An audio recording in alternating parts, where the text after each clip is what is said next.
Então, vamos lá, pessoal. Vamos começar falando sobre os aldeídos e as cetonas, tá? Primeiro, sobre os aldeídos. Então, quando a gente fala em aldeído, bom, eu não sei se vocês já fazem essa associação, né? Mas normalmente, né, quem já conhece alguma coisa da função orgânica, lembra do formol. Então, vocês já ouviram falar do formol, eu acredito, né? O formol, ele é uma molécula orgânica, né, da função, que tem a função aldeído, né? É a mais conhecida. E ele também é utilizado, né, em estética, né, para alisamento do cabelo, né? Tem toda uma questão sobre o uso do formol para essa finalidade, pelo fato dele ser também cancerígeno, né? Então, bom, vamos continuar aqui, né? O Formal Free, tecnologia desenvolvida pelo Laboratório de Extensão de Produtos de Origem Animal, o LIPOA, da Universidade Estadual de Londrina, é um novo método para a detecção rápida de formol no leite. Vocês lembram dessa história do leite de caixinha, que estava com alto teor de formol, porque ele tem essa propriedade conservante, né? E aí teve que ser retirado do mercado. Imagina a gente tomar leite cheio de formol, né? Marcas de escova progressiva, porque a quantidade de formol permitida é um teor bem baixo, justamente por essa questão, né, da exposição poder causar mutações, né, carcinogênico, e principalmente para o profissional que está em contato com aquele produto frequentemente, né, as clientes também é perigoso, lógico, mas principalmente para o profissional que fica o tempo todo, né, em contato constante com aquilo. Bom, então o formol é utilizado como conservante de peças anatômicas, conservante de produtos cosméticos, em escovas progressivas, matéria-prima de vários polímeros, e o uso dele é muito variado, só que uma coisa certa, ele em alta concentração é cancerígeno e tem efeito neurotóxico. Então, eu gosto de ressaltar essas coisas, porque sempre a gente tem que ter essa preocupação na nossa postura diante desses compostos químicos, né? Você tem que conhecer com o que você está lidando e tem que tomar as condutas necessárias de segurança, né? De biossegurança, tanto a sua segurança quanto a segurança do próximo, né? Então, uso de EPIs, né? Manipulação de produtos químicos nos lugares apropriados, né? Quando precisa usar capela, usa capela, enfim, sempre é preciso tomar esse tipo de cuidado, né? Então, é por isso que a Anvisa proíbe a venda de alisantes de cabelo com altas concentrações dessa substância, né, pelo teor tóxico dele. Bom, o formol, ou formaldeído, que é o nome, esses nomes são os nomes comuns dele, tá? Não é o nome da IUPAC. Então, é formol ou formaldeído. Ele é uma solução de um gás, então ele é um gás e ele é borbulhado, né, para fazer uma solução, e ele fica numa concentração de aproximadamente 40%, tá? E essa daqui é a estrutura do formaldeído, tá vendo? O que vocês observam aqui que é a função orgânica do aldeído? O aldeído é uma carbonila, é C-O-H, tá? O primeiro aldeído conhecido foi produzido a partir do etanol, tá? Então, portanto, com 2 carbonos. Então, o etanol, a função álcool, né? Então, esse aqui é o etanol. E o nome aldeído surgiu do método de obtenção, que foi pela oxidação do etanol. Lembra que eu falei para vocês que a gente consegue perceber que uma molécula oxidou quando aumenta a quantidade de oxigênio ou diminui a quantidade de hidrogênio. Isso quando você compara moléculas com o mesmo número de carbonos, né? Então, por exemplo, o etanol tem 2 carbonos. A oxidação dele resulta no aldeído. O que aconteceu do etanol para o aldeído? Diminuiu a quantidade de hidrogênio, tá? Então, aconteceu uma oxidação. E a gente já falou disso na aula de álcoois, que eu falei para vocês, que o etanol, ele tem essa capacidade, né, de ser oxidado para aldeído, e de aldeído ele oxida para ácido carboxílico, que a gente até comentou do vinho, né, que se você abre a garrafa de vinho e aí deixa lá ela por algum tempo aberta, algum tempo, assim, alguns dias, né, ela, aos poucos, o etanol do vinho vai oxidando até ácido carboxílico, e daí o vinho fica com aquele gosto de vinagre, porque o ácido acético, que é o ácido carboxílico, produto da oxidação do etanol, né, é o componente do vinagre. Mas entre etanol e ácido carboxílico, primeiro ele passa para essa forma aldeído, né? Então, a primeira etapa de oxidação do etanol é de álcool, né, etanol, para aldeído. Esse aqui é o acetaldeído, tá? Nome comum dele também.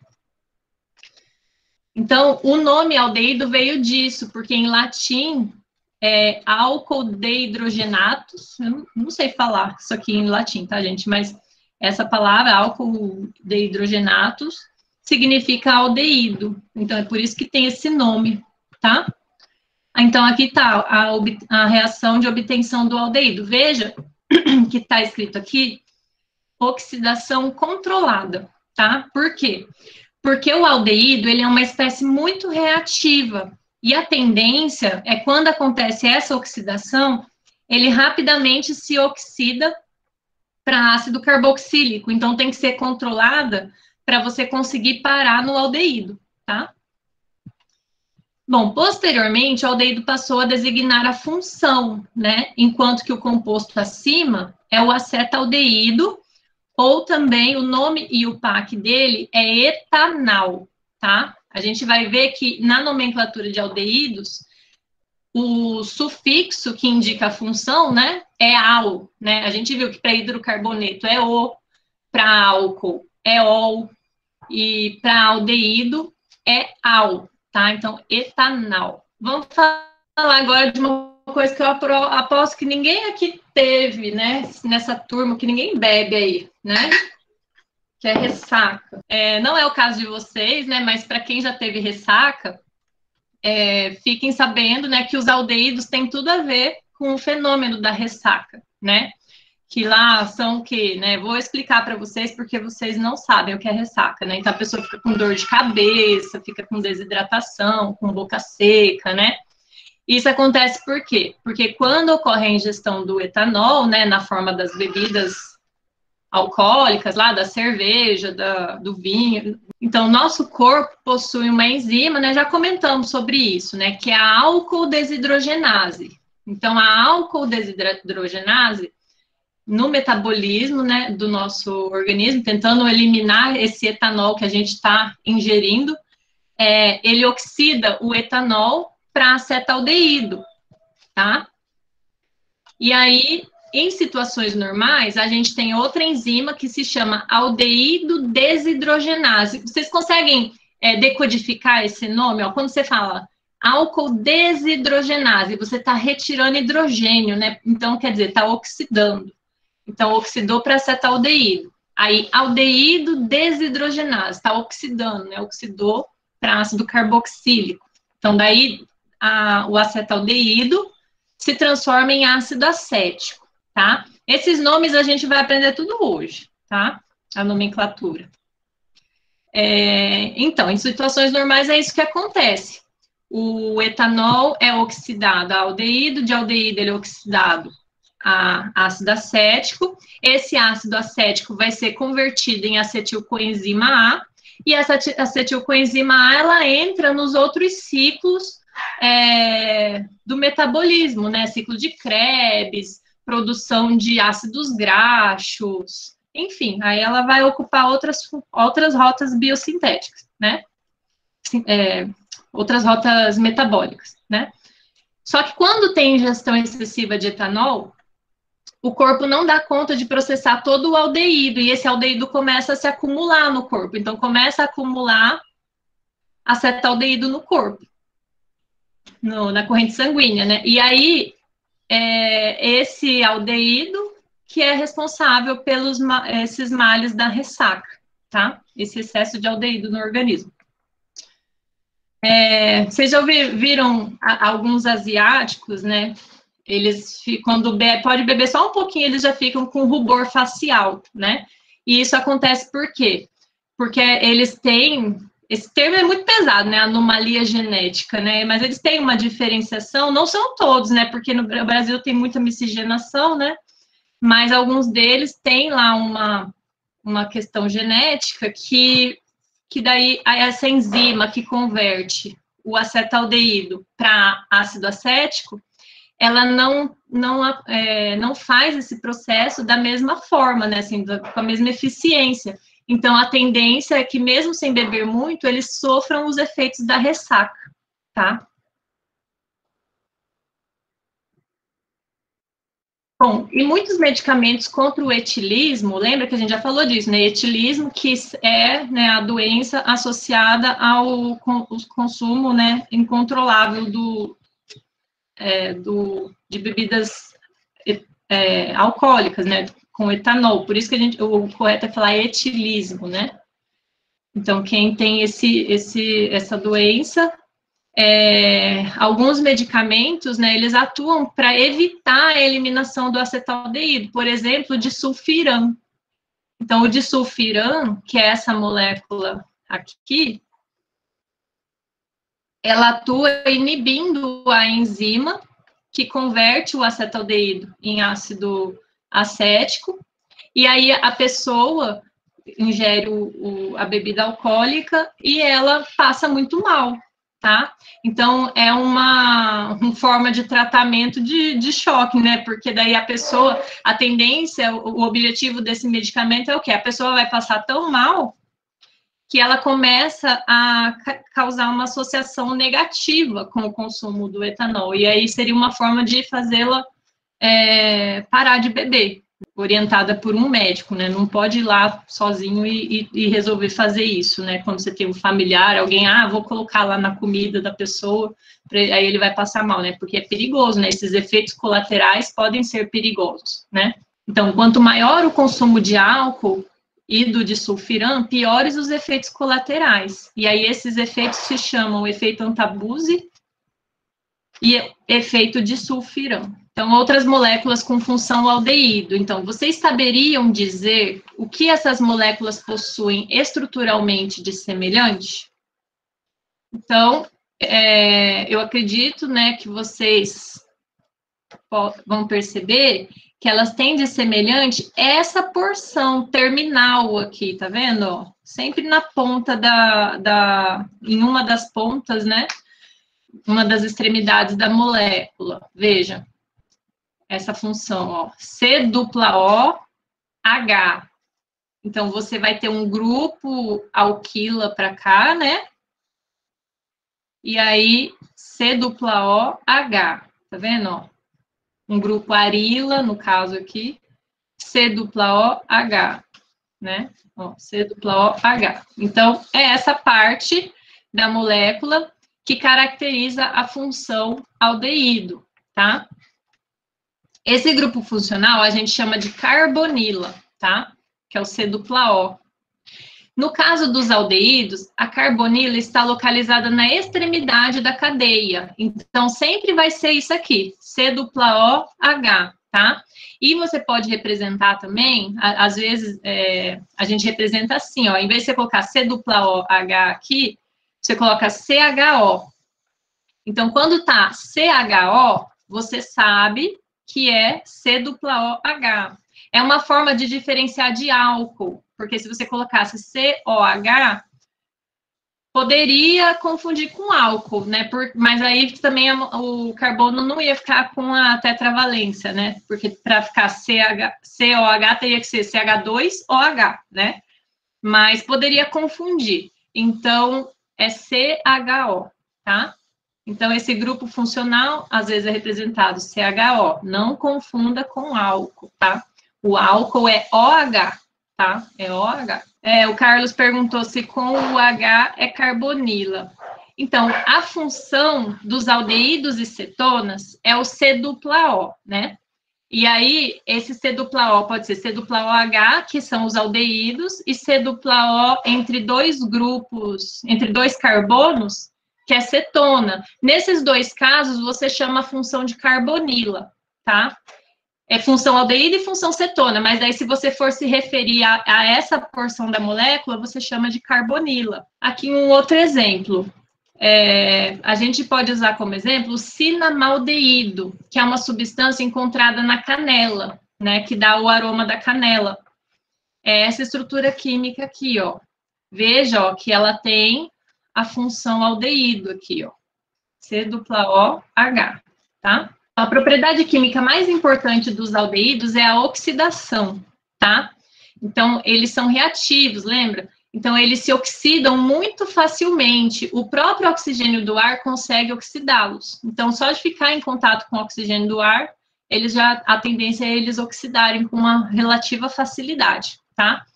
Então, lembra lá, né, da oxidação do etanol do vinho para ácido acético, né? Então, como mostrado anteriormente, a oxidação de álcoois primários e do metanol também, né? Porque o metanol, ele não é um álcool primário, porque para ser álcool primário, lembra? Hidroxila está ligado a um carbono primário, né? O metanol só tem um carbono. Então, a hidroxila está ligada a um carbono que só está ligado a hidrogênios. Mas aí ele não entra na classificação de álcoois primários.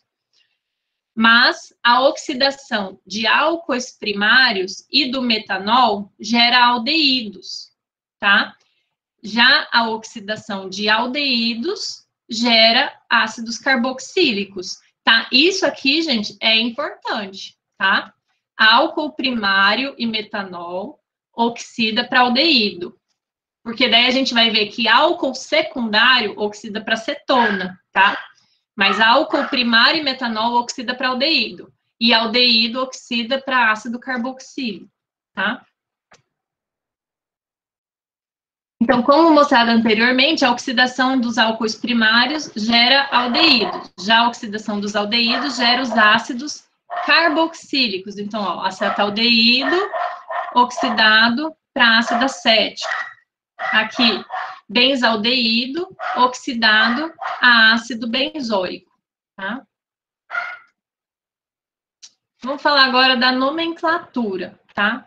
Então, os aldeídos, eles têm uma associação muito próxima com os ácidos carboxílicos.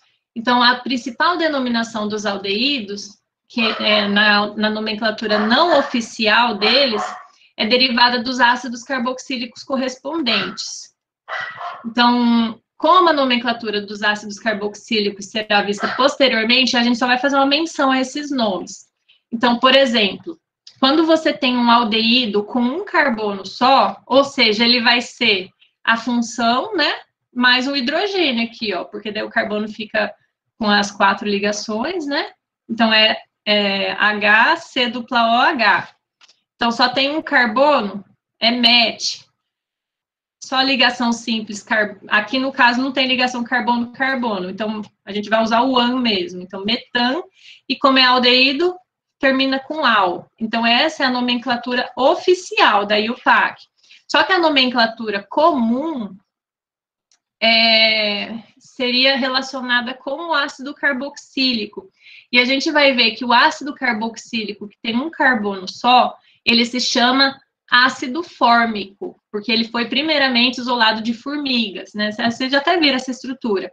Então, o aldeído com um carbono é chamado de formaldeído ou aldeído fórmico. Então, esse aqui é o nome comum, tá? Formaldeído ou aldeído fórmico. Aqui, ó, 2 carbonos é et. Só ligação simples carbono-carbono, etan. Função aldeído termina com al. Então, etanal, tá? Então, esse é o nome oficial. E o nome comum vem do ácido carboxílico correspondente. Então, o ácido carboxílico com 2 carbonos é o ácido acético, que é o que faz parte do vinagre, né? Então, quer dizer que o aldeído correspondente é o acetaldeído ou aldeído acético, tá? Aqui o butanal, tá? Ó, 4 carbonos. Sempre lembrem, eu já vi gente errar, de não contar o carbono da carbonila, tá? O carbono da carbonila você também conta na cadeia. Então, ó, 1, 2, 3, 4 carbonos. Então, é but. Só ligação simples, butan, aldeído, albutanal, tá? Professora, mas não tem uma dupla com oxigênio. Então, a dupla com oxigênio, ela não é considerada na nomenclatura. É ligação simples, carbono-carbono, tá? Para você colocar an, em ou in, tá? É ligação, são em relação das ligações carbono-carbono, tá? Aqui, ó, benzaldeído. Então, quando você tem o benzeno com a função aldeído ligada nele, se chama benzaldeído, tá? Então, ó, 1, 2, 3, 4, 5. O aldeído, gente, ele tem prioridade sobre a dupla ligação, tá? Então, na hora que você vai determinar o nome da estrutura, a menor numeração fica na extremidade que tem o aldeído, tá? A gente está vendo as funções orgânicas nessa sequência de prioridades, tá? Então, por exemplo, se você tivesse uma função, se isso aqui fosse uma molécula com múltiplas funções, né? E tivesse uma hidroxila aqui nessa ponta. Então, aqui você teria uma ponta com, ignorando a dupla, tá? Faz de conta que não tinha essa dupla e tinha uma hidroxila. Qual que ia ser a extremidade com o carbono 1? Aqui, mais próxima da hidroxila ou da carbonila, né? Seria da carbonila, porque o aldeído tem prioridade sobre a função álcool, tá? Então, 1, 2, 3, 4, 5. Então, ó, 5 carbonos, então é pente. Tem ligação dupla carbono-carbono, então é penten. Aí é aldeído pentenal, né? Esse número 4 se refere à posição da dupla. Então, lembra que a gente poderia colocar pente 4 em 4 enal, né? Pente 4 enal. Você não precisa falar que é 1 al, não precisa indicar a posição do aldeído, porque daí ele sempre vai estar na extremidade e sempre vai ser o carbono 1, né? Pensando que não vai ter uma função orgânica com a prioridade maior que a dele, né? Pente 4 enal, tá? Aqui, ó, carbono 1, 2, 3, 4, né? É a cadeia principal. E aqui a gente tem um substituinte na posição 3, né? Então, ó, 4 carbonos é but. Só ligação simples carbono-carbono, butan. Aldeído, albutanal. Só que a gente tem o substituinte. Aí lembra que o substituinte a gente sempre coloca na frente da cadeia principal, né?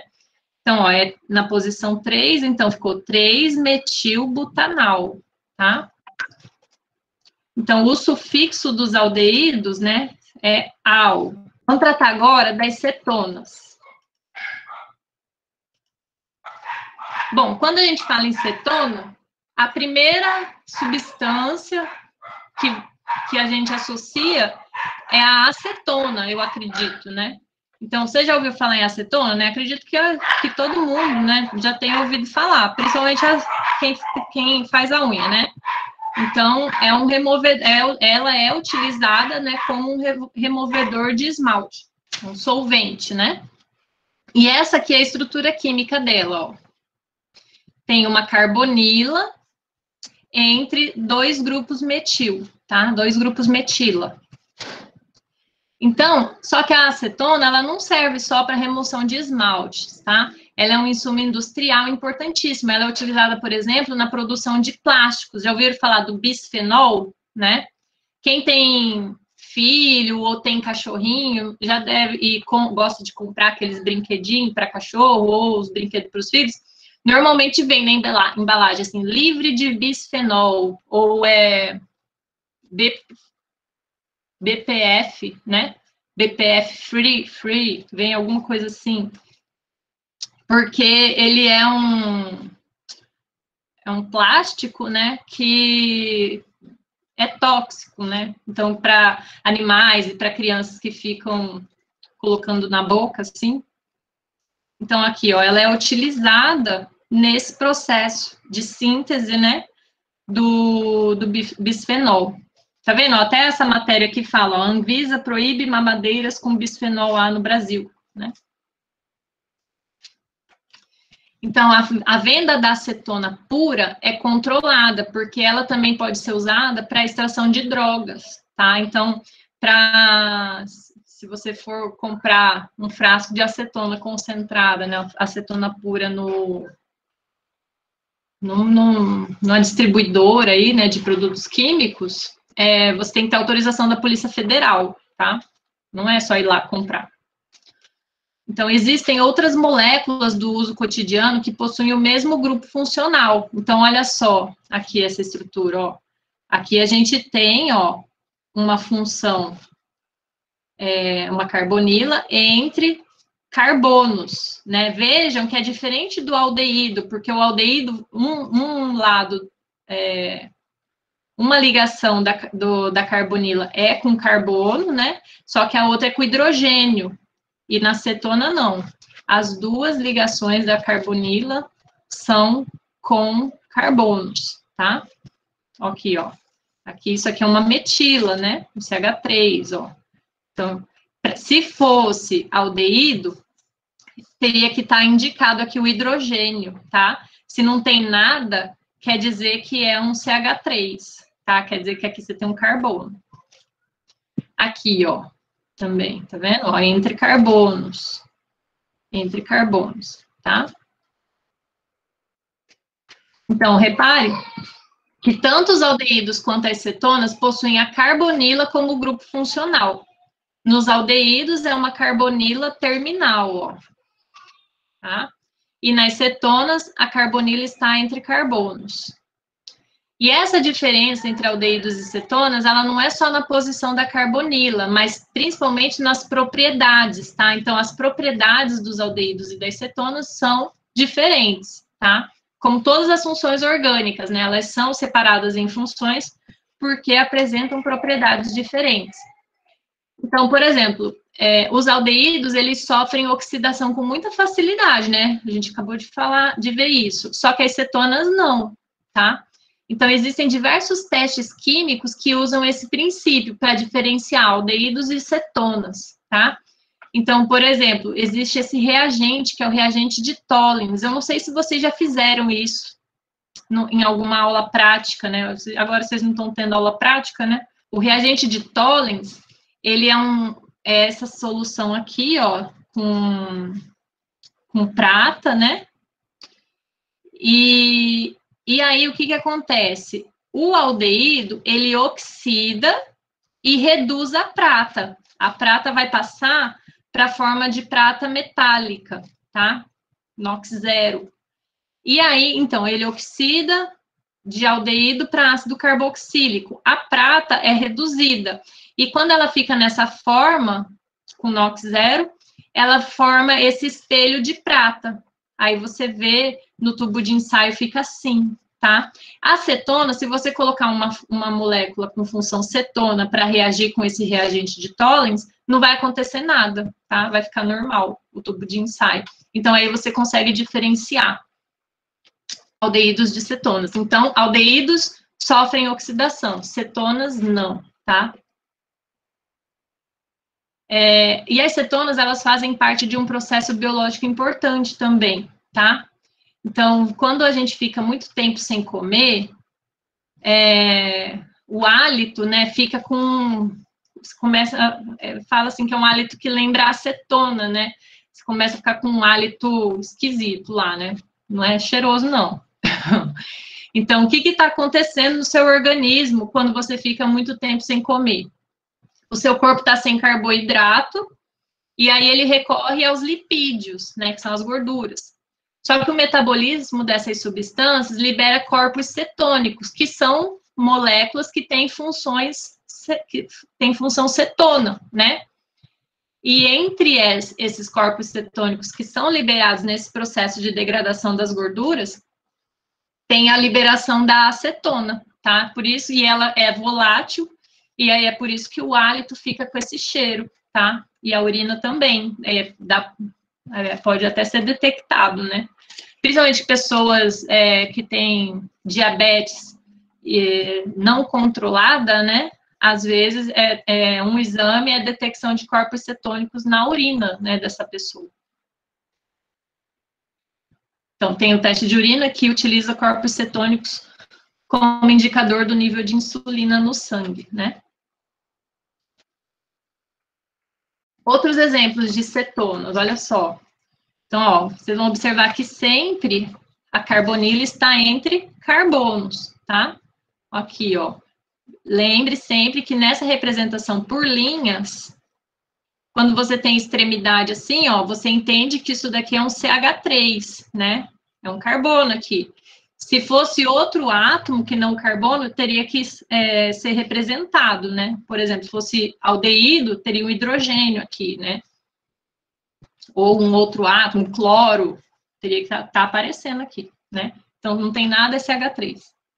Aqui uma cetona cíclica, né? Tá vendo, ó? Entre carbonos. Aqui também, ó, entre carbonos, tá?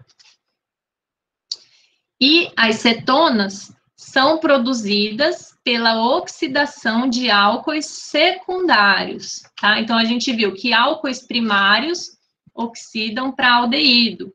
Álcoois secundários oxidam para cetona, tá? E cetona não oxida, né? Isso aqui é importante, tá, gente? Nomenclatura de cetona.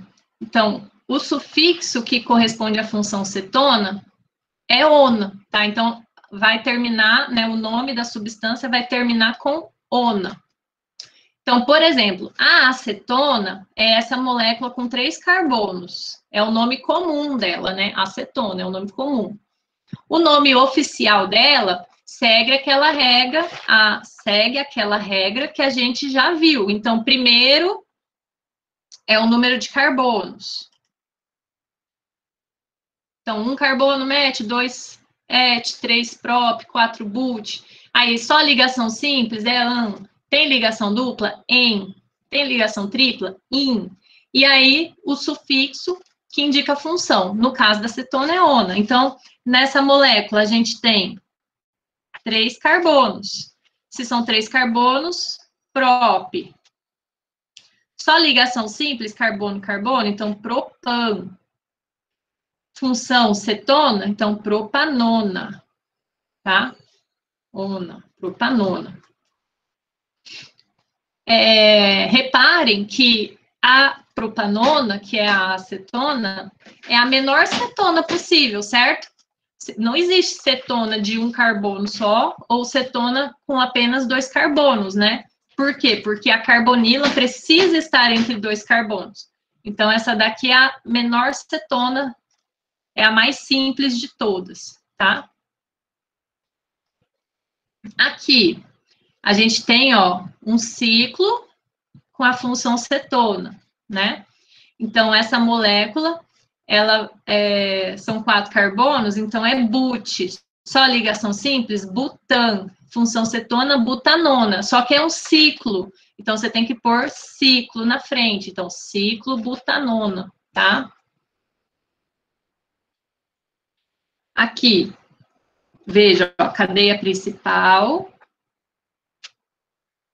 A gente vai numerar para dar a menor posição possível para a função, né? Então, vai ficar 1, 2, 3, 4, 5. Então, 5 carbonos, pente. Só ligação simples, então é pentan. E aí, a função cetona. Essa função poderia estar em outra posição?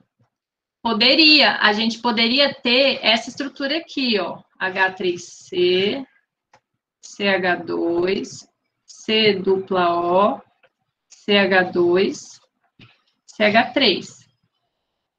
Então, quer dizer que você tem que indicar em que posição que a carbonila se encontra. Então, vai ficar pentan 2 ona. Ou então, você pode chamar de 2 pentanona, né? Essa outra estrutura aqui, a carbonila está na posição 3, ó. 1, 2, 3, 4, 5. Então, aqui é pentan 3-ona, 3-ona, ou então 3-pentanona, tá? 3-pentanona. Aqui, gente, ó, é um ciclo com 5 carbonos. Ui, importa, gente, de que lado que nós vamos começar a numerar? Por exemplo, se eu numerar nesse sentido aqui, vai ficar 1, 2, 3, 4, 5. Então, vejam que o carbono 1 eu já coloquei como sendo o carbono que está a função, né? Só que aí, ó, o metil ficou na posição 4. Então, aqui a gente tem que prestar atenção nisso, porque você tem que dar a menor posição possível, né? Para a função e para os substituintes. Então, se a gente numerar por aqui, ó, vai ficar 1, 2, 3, 4, 5, né? Então, vamos começar nomeando a cadeia principal, né? Então, 5 carbonos, pente. Só ligação simples, pentan. Função cetona, pentanona. Só que é um ciclo, então é ciclo, pentanona, né? Só que a gente tem o substituinte, ó, no carbono 3. Então, vai ficar 3-metil, ciclo, pentanona, tá? 3-metil, ciclo, pentanona. Vamos dar nome agora para esses compostos aqui. Então, veja, ó, a cadeia principal. Então, a gente vai começar a numerar para dar a menor posição possível para a função cetona. Em cadeia aberta, a menor posição possível da função cetona sempre vai ser 2, né? Porque ela nunca vai estar no carbono 1, porque ela precisa estar entre 2 carbonos. Agora, no ciclo, ela já consegue ficar na posição 1, né?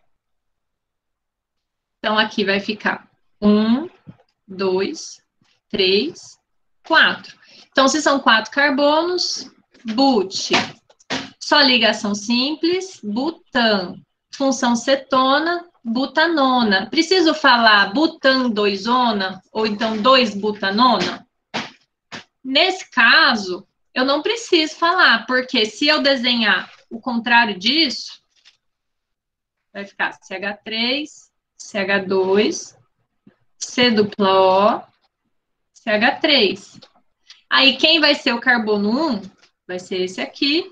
Então, a acetona, né, a função cetona, vai continuar na posição 2. Então, nesse caso, eu não preciso falar, tá? Agora, se fosse uma cadeia de 5 carbonos, aí a função já poderia estar ou no carbono 2 ou no 3. Aí você tem que indicar, tá? Então, aqui, por exemplo, eu não preciso indicar que a função está no carbono 1, tá? Já fica subentendido. Então, aqui, ó, são 6 carbonos, é X. Só ligação simples, hexan. Função cetona, hexanona. Só que é ciclo, né? Então, fica ciclo, hexanona. Tá? Aqui, quantos carbonos? Vamos ver a cadeia principal, né? Cadeia principal. E aqui a gente tem um substituinte. Se a gente numerar por aqui, vai ficar 1, 2, 3, 4, 5. Então, o substituinte vai ficar na posição 2 e a cetona e a função da cetona na posição 3. Se nós numerarmos contrariamente, vai ficar 1, 2, 3, 4, 5. Então, vejam que o substituinte vai ficar na posição 4 e a função cetona vai continuar na posição 3. Então, entre essas duas opções, a função cetona vai ficar no mesmo lugar, né? Então, a gente opta por numerar para dar a menor numeração possível para o substituinte. Então, vai ser essa numeração em verde, né? Então, vai ficar 1, 2, 3, 4, 5. Então, se é 5, pente. Só ligação simples, pentan. Aqui, faz diferença eu falar, informar a posição da cetona, do grupo funcional, né? Faz. Então, eu tenho que colocar, ó, pentan 3, ona. Porque poderia estar no carbono 2, né? Ona. E aí, eu preciso indicar a posição do substituinte. Então, ele está na posição 2, né? Então, vai ficar 2 metil pentan 3 ona, tá? Essas duas estruturas, pessoal, o que elas têm em comum? Vocês conseguem perceber? Exatamente, elas são isômeros. O que significa isso mesmo? Mesma fórmula molecular, mas são substâncias completamente diferentes, né? Então, o que a gente conclui com isso? Que as cetonas e os aldeídos podem ser isômeros, né? Assim como nós vimos que álcoois e éteres também podem ser isômeros, né? Ah, qualquer álcool, eu posso relacionar qualquer álcool com qualquer éter? Lógico que não, né? Eles têm que ter a mesma fórmula molecular para serem isômeros, né? Então, vocês vão ver aqui, ó, que é C3, hidrogênios são 6, e um oxigênio, tá, ó, 3, 4, 5, 6 hidrogênios, 3 carbonos e um oxigênio, tá? Então, eles são isômeros constitucionais, tá? Isômeros. Por que isômeros constitucionais mesmo? Porque eles têm a mesma fórmula molecular, mas a conexão dos átomos, né, a sequência que esses átomos estão ligados, é uma sequência diferente, né? Por isso que são estruturas químicas diferentes. Eu estou reforçando isso porque depois a gente vai estudar estereoisômeros, tá? Que são outros casos de isomeria, tá? Então, aqui nós temos isômeros constitucionais, tá?